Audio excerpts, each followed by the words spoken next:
እስከመቼ ውሃ አልባ ምንጭ ትሆናላችሁ? እስከመቼ ከስብዕና ትርቃላችሁ? ለመልካም ተፈጥራችሁ ለምንስ በልቦናችሁ ክፋትን ታስባላችሁ? እንግዲህ ፍሩ፣ ኃጢአታችሁ የእግዚአብሔርን ቁጣ ቀስቅሳለችና በቶሎ ንስሐ ግቡ። አልያ ግን የሚደርስባችሁ መከራ መቋቋም አትችሉምና በንስሐና በእንባ ወደ አምላክ ቅረቡ።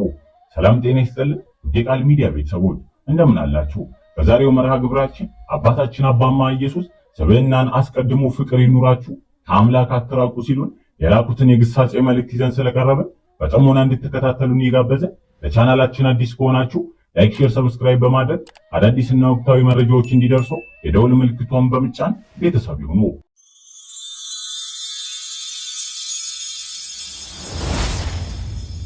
የሰው ልጅ በስልጣኔ እያደገና እየተራቀቀ በመጣ ቁጥር ከፈጣሪ እየራቀና ፈጣሪውን እያስከፋ እየመጣ ሲሆን በህይወቱ ደስታን ማግኘት ተስኖ ተንከራታችና ባካኝ እየሆነም ነው።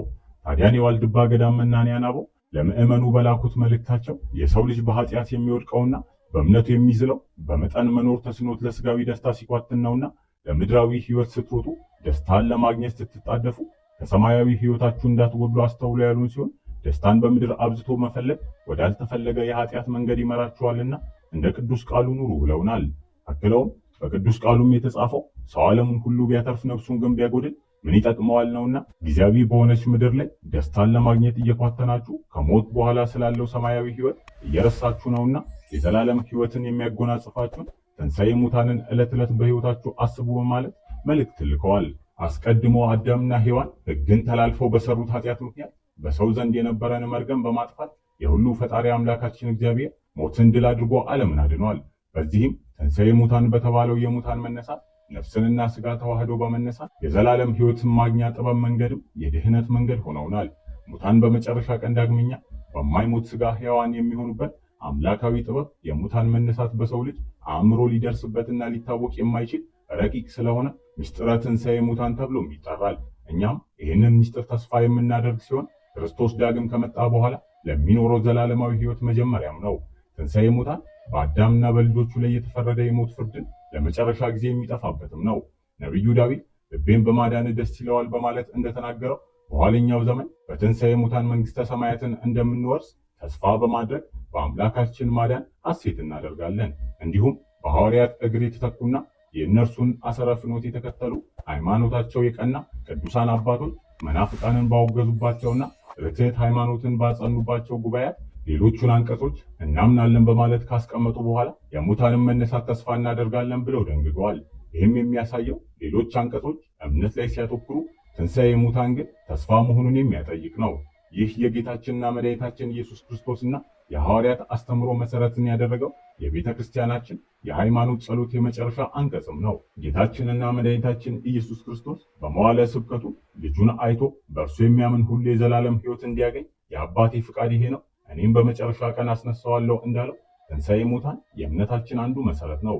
ከትንሣኤ በኋላ የሚኖረውም ዘላለማዊ ሕይወት ታላቅ ተስፋችን ስለሆነ ቅዱሳን አበው የሚመጣውንም ሕይወት ለዘላለሙ አሜን በማለት የሃይማኖት ድንጋጌንም ፈጽመውታል። ስለዚህም የዘላለም ሕይወት ሐዋርያው ቅዱስ ጴጥሮስ በሁለተኛ መልእክቱ ምዕራፍ 3 ከቁጥር 13 ነገር ግን ጻድቅ የሚኖርባት አዲስ ሰማይና አዲስ ምድርን እንደ ተስፋ ቃሉ እንጠብቃታለን በማለት ሲናገር፣ ብርሃነ ዓለም ቅዱስ ጳውሎስም እኛ ሀገራችን በሰማይ ነውና በዚህም ደግሞ የሚመጣ መድኃኒት እርሱም ጌታችን ኢየሱስ ክርስቶስን እንጠብቃለን። እርሱም ሁሉን ለራሱ ሊያስገዛ እንደሚችልበት አሰራር ክቡር ስጋውን እንዲመስል የተዋሃደውን ስጋችንን ይለውጣል ብሎ ዘላለማዊ ተስፋችንን በፊልጵስዩስ መጽሐፍ ምዕራፍ 3 ከቁጥር 20 እስከ 21 አጽንቶልናል።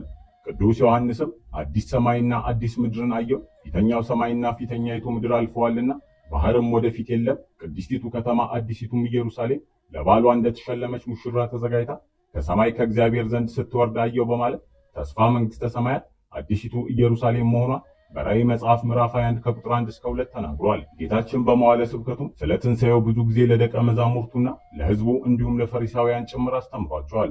እነሆም ወደ ኢየሩሳሌም እንወጣለን፣ የሰው ልጅም ለካህናት አለቆችና ለጻፎች ይሰጣል፣ የሞት ፍርድንም ይፈርዱበታል፣ ሊዘባበቱበትም፣ ሊገርፉትም፣ ሊሰቅሉትም ለአሕዛብ አሳልፈው ይሰጡታል፣ በሦስተኛም ቀን ይነሳል በማለት ስለ ትንሣኤውም ተናግሯል። እንዲሁም ከሽማግሌዎችና ከካህናት አለቆችም ከጻፎችም ብዙ መከራ ይቀበልና ይገደል ዘንድ በሦስተኛውም ቀን ይነሳ ዘንድ እንዲገባው ለደቀ መዛሙርቱ በግልጽ ተናግሯቸዋል። በገሊላም ሲመላለስ የሰው ልጅ በሰዎች እጅ አልፎ ይሰጥ ዘንድ አለው፣ ይገድሉትማል፣ በሦስተኛውም ቀን ይነሳል ብሏቸዋል። ነፍሴን ደግሞ አነሳት ዘንድ አኖራለሁና ስለዚህም አብ ይወደኛል፣ እኔም በፍቃዴ አኖራታለሁ እንጂ ከኔ ማንም አይወስዳትም። ላኖራት ስልጣን አለኝ፣ ደግሞም ላነሳት ስልጣን አለኝ በማለት አስቀድሞ እንደተናገረ በዮሐንስ ወንጌል ምዕራፍ 10 ቁጥር 17 ተጽፎ እናነባለን። ሊቁ ዮሐንስ አፈወርቅም በሦስተኛውም ቀን ነፍሱን ከሥጋው ጋር አዋሃዳት ያለው በገዛ ስልጣኑ መነሳቱን ሲገልጽ ነው። የትንሣኤው በኩርና የሰው ልጅንም የሚያስነሳው እርሱ መሆኑን ሲናገርም ትንሣኤና ሕይወት እኔ ነኝ፣ የሚያምንብኝ ቢሞት እንኳን ሕያው ይሆናል፣ ሕያው የሆነም የሚያምንብኝ ሁሉ ለዘላለም አይሞትም በማለት አረጋግጦልናል። እንዲሁም ትንሣኤ ሙታን አስቀድሞ ነቢያት ያስተማሩት ተስፋም ጭምር ነው።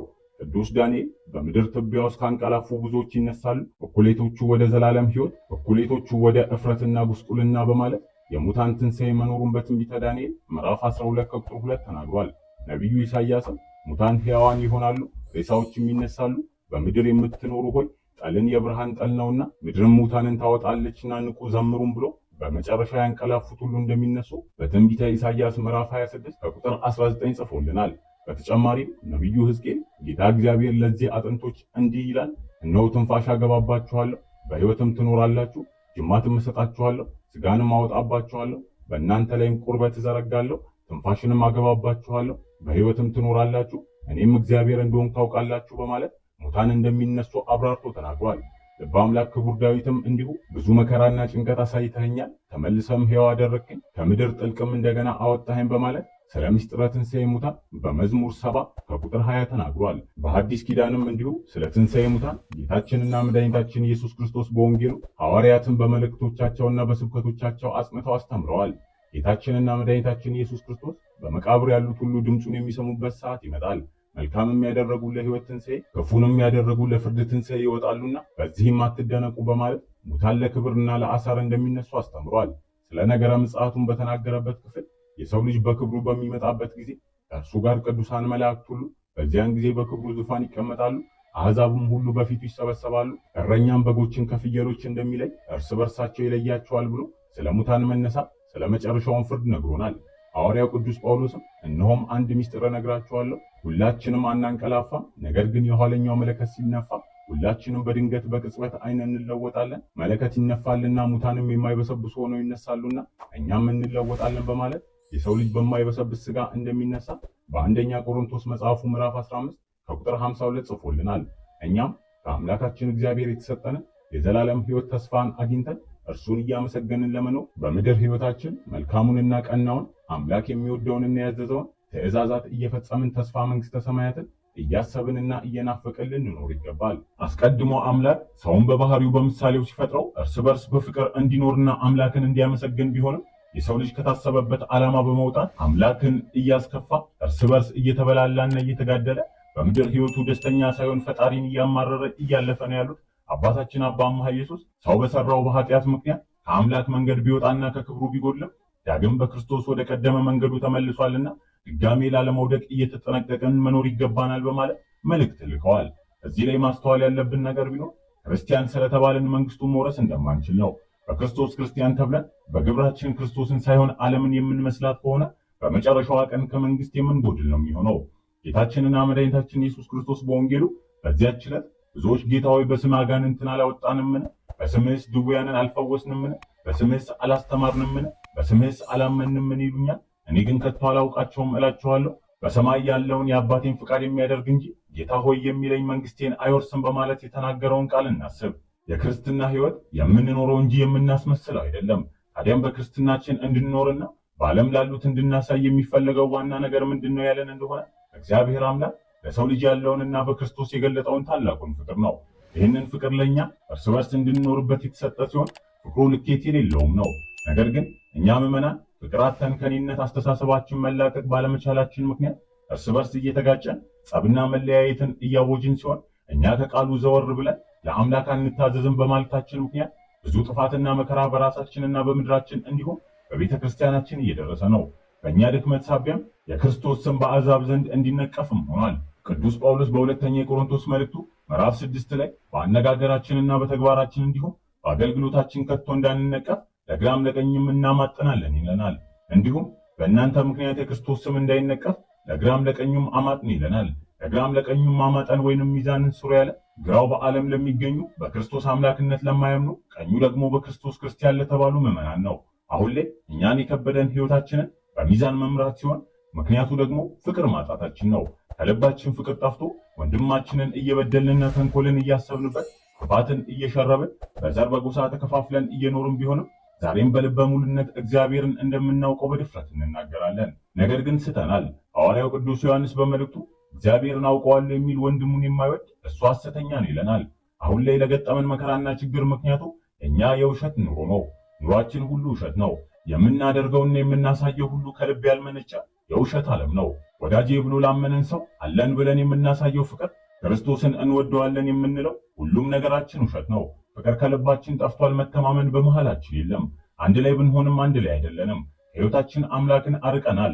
ችግር በኑሯችንና በቤታችንም በዝቷል። የኃጢአት ምሳሌዎችም የሆኑ በመጽሐፍ ቅዱስ የተጠቀሱ ቸነፈሮችን በምድራችን ተከስተዋል። ይህንን እያየን ግን እኛ መማር አልቻልንም። በብዙ መንገድ እግዚአብሔር ቢናገረን ጆሮአችንን ለቃሉ ቦታ አልሰጡም። ልቦናችንን ለፈጣሪ ሳይሆን ነገ ለሚጠፋው ዓለም ውበትና ለምድራዊ ሕይወት ሰጥተናል። የሕይወት ዘመኑን በሙሉ ለዘላለም ሕይወት ትኩረት ሳይሰጥና ኃጢአቱን ሳይተው በምድራዊ ተድላና ሳቅ የሚያሳልፍ ሰው በመጨረሻው ጊዜ በእውነተኛው አምላክ የፍርድ ዙፋን ላይ ሲቆም ይህ የውሸት ኃላፊ የሆነው ደስታ አይጠቅመውም። ስለዚህ ንስሐ ገብቶ ልቡን ለፍቅር አስገዝቶ ከዚህ ክፉ ዘመን ከሚመጣ መቅሰፍትና ጥፋት እንዲሰውረን የአምላክን ምሕረት በእንባ መጠየቅ ይገባናል። በተሰበረ ልብ በንስሐ በእንባ ወደ አምላክ መቅረብ ከኃጢአታቸው በንስሐ የተመለሱ ሰዎች ባህሪ ብቻም ሳይሆን የእግዚአብሔር ልጆች የሆኑ ሁሉ ባህሪ ነው። እንዲያውም ማልቀስ የታላላቅ ቅዱሳን አባቶች ልዩ ባህሪ ነው በማለት እውነተኛ ሐዘን ወደ እግዚአብሔር አባታችን የምንቀርብበት እንደሆነ ቅዱሳን መጻሕፍት ያስረዱናል። ብርሃን ዓለም ቅዱስ ጳውሎስም ስለሚገባ ሐዘን እንዲለናል። አሁን እኔ ስለ እርሷ ብዙ ደስ ይለኛል፣ ደስታዬም ስለ ሐዘናችሁ አይደለም፣ ንስሐ ልትገቡ ስለ ዘመናችሁ እንጂ እናንተስ እንኳን እንዳይጠፋ ስለ እግዚአብሔር ብላችሁ አዝናችኋል። ስለ እግዚአብሔር ተብሎ የሚደረግ ሐዘን የዘላለም ሕይወት የሚያሰጥም ነው በማለት በሁለተኛ ቆሮንቶስ መጽሐፉ ምዕራፍ 7 ከቁጥር 9 እስከ 10 ጽፎልናል። አሁን ላይ ግን እኛ ከዚህ ርቀናል። በዚህም ምክንያት ልባችን ፍቅርን በማጣት ደርቃለች። ፍቅርን ያላወቁ ልቦች ሲጣሙ ክህደትን አብዝተው በቀና ልብ ላይ እክል የመሆናቸው ነገር እውን ነውና ንጹሕ ልብ ያለውን ወዳጅ እስከ መክዳትና እስከ መጉዳትም ደርሷል። ይህ ሁሉ ነገር የገጠመን እኛ ከአምላካችን በመራቃችን እንደሆነ ብናውቅም ለመመለስ ግን እግራችን ዝሏል። ፊታችንን ወደሚወደን ፈጣሪያችን ብንመልስ በብሩህ ሕሊና በበጎነት በአንድነትና በህብረት መልካሙን ነገር ሁሉ መቋደስ እንደምንችል ብናውቅም በጥፋት ላይ ጥፋት እየደራረብን ከእውነት መንገድ እርቀን ተጉዘናል። አንዳንዶችም በጎ ሁሉ የራቃቸው ጠማማ ልብ ያላቸው አመፀኞች ንጹሕ ልብ ያለውን ሰው በሽሙጥና በንቀት በአይነ ልቦናቸው እየተመለከቱ ቅስም በሚሰብር ምላሳቸው ስሜትን የሚጎዳ ንግግር እየተናገሩ እየጎዱ በሕይወት ተስፋ አጥቶ ቀናነቱን እንዲጠላ ሌት ተቀን ሲዳክሩም ይታያሉ። የጠመመ ልብ ደስታን አያውቅምና እነሱ በክፉ ምግባራቸው ያወቁ መስሏቸው ራሳቸውን ያከፋሉ፣ አምላክን ያስከፋሉ፣ ልባቸውንም ያቆሽሻሉ። የልብን ባህሪ ስንመለከት ልብ ፍቅርንም ይሁን ጥላቻን፣ በጎውን ሆነ ክፉን፣ ደስታንም አልያን ሐዘንም፣ ምሬት ሆነ ምስጋናን፣ ጭንቀትን እንዲሁም እረፍትን ሁሉ በውስጡ የሚይዝ ነው። በልባችን ያለው ሐሳባችንን የሚመረምረው ፈጣሪም ሲሆን እኛንም የሚናገረን በልባችን አማካኝነት ነው። መጽሐፍ ቅዱስ ልብህን ስጠኝ ያለው የሕይወትም የሞትም መውጫ ስለሆነች ነው። ታዲያን የቀና ልብ ይህንን ተረድቶ ለፈጣሪ ሕግ ይገዛል፣ ለኃያሉ ፍቅር ዘወትር ይንበረከካል። ታዲያን ክርስቶስን ያወቀ ልብ ለፈጣሪው ሳይገደድ ተገዛ። በጉልበት አይደለም፣ በነጻነት በማስመሰል ሳይሆን በእውነት በፍጹም በጎነት እንጂ ከውዳሴ ከንቱ ባልሆነ መንገድ ጌታውን ያመልካል። በክርስቶስ የሆነ የቅድስና ጉዞንም ይጀምራል። በክርስትና መንገዱን መሰናክሎች ከፊቱ ይጋረጡበታል። የተመቃኙ ይቀኑ፣ እንዲሁም ክፉ ልቦች ተሰልፈውም ይመጡበታል። አንዱ በቀኝ አንዱ በግራ ሌላውም ከፊትም የመጨረሻው ከኋላ ከበው መከራውን ያጸኑበታል። በዚህ ጊዜ ወደ ላይ ይመለከታል፣ የፈጠረውን ያስባል እንጂ በደረሰበት ነገርም አያማርርም። ለዚህ ጥሩ ምሳሌ የሚሆነው ቅዱስ ጳውሎስ ነው። በመንገዱና በሕይወቱ ፈተና ሲበዛበት ጠላቶቹ ከበው ሲያስጨንቁት ለፍቅር ሲል ለሞተው ጌታ ጥሪ ያቀረበ እንዲህም አለ። አቤቱ ጌታዬ ሆይ ባሪያህን አስበው፣ አትተውም። ንጹሕ ቅዱስም ነውና ጸሎቱን ሰመረ፣ በጌታ ፊት ተቀባይነትን አገኘ። ጠላቶቹንም የሚያሸንፍበት ጥበብ በቅዱስ መንፈስ ተገለጠለት። ቅናታቸውንና ምቀኝነታቸውን በብልሃት ጥላቻቸውን ደግሞ በፍቅር ዘለፋቸውን፣ ስድባቸውን በትዕግስት ማሸነፍ ቻለ። ለእምነቱም ሲዳክር ጠላቶቹ በሕልውናው መጡበት፣ ይዘውም አሰሩት። መብል መጠጥ እንዳያገኝ ጋሬጣ ሆኑበት። በቀን አንድ የሚሆን ከቶ ሳይበላና ሳይጠጣ መዋል ማደርንም ጌታው አስተምሮታልና አላማረረም። የጠመሙትም ልቦች ሽንፈታቸው ገብቷቸው በሌላ መንገድ ሊያጠፉት መከሩ። ከምንም በላይ ሕይወቱን ሊያጠፉ ተስማሙ። መጥፎ መንፈስ ውስጣቸውን እያንገበገበ አላስቆመም፣ አላስቀምጥም፣ አላስተኛም ሲላቸው እረፍት ማግኘት ተሳናቸው። ሆድና ግንባር አይደበቅም እንዲሉ በግልጽ ፊት ለፊት ተገናኝተው ጥላቻቸውን መደበቅ ተስኗቸው ሊያጠፉት መጡበት። ፍቅርን የማያውቁ በጎነትና መልካምን ሁሉ የሚጠሉ እነርሱ ሆነው ለፍቅር የቀናውን ልብ እንደ ጠላት ተመለከቱ። ቅዱስ ጳውሎስም የቀና ልብ አለውና አልፈራም፣ በእምነቱ ጸና። ጌታው ለፍቅር መሞትን አስተምሮታልና ልቡ ተንገብግባለታለችና የሥጋን ሞት ሳይፈራ በነፍሱ ድህነት ወደ ፈጠረው ይሄድ ዘንድ ተጫወከለ። ታዲያን እኛም ከቅዱስ ጳውሎስ የክርስትና ሕይወት ብዙ መማር እንችላለን። በሕይወታችን እግዚአብሔርን አስቀድመን የሚመጣውን ችግርና መከራ ምንም እንዳልሆነ እንቆጥራለን። ስለሚበድሉን እንጸልያለን። ለሚገፉንና ለሚያሳድዱን ባለማወቃቸው ነውና ለሚስቱት ምሕረትን እንለምናለን። በዚህም ለአምላክ ያለንን ፍቅር በተግባር እናሳያለን። እውነተኛና ደስተኛ ኑሮንም መኖር እንድችል ይሆናል። ታዲያን ከራሳችን የምንጀምረው የሰላምና የፍቅር ሕይወት ለትውልድና ለሀገር ይተርፋልና በንስሐ ታጥበን ወደ አምላካችን እንቅረብ እያለን እኛም መርሃ ግብራችንን በዚሁ አበቃን። አምላካችን እግዚአብሔር ለሀገራችንና ለቤተ ክርስቲያናችን ሰላም አንድነትን ይስጥ። ወስብሐት ለእግዚአብሔር ወለወላዲቱ ድንግል ወለመስቀሉ ክቡር። ይቆየን። ቃል ሚዲያ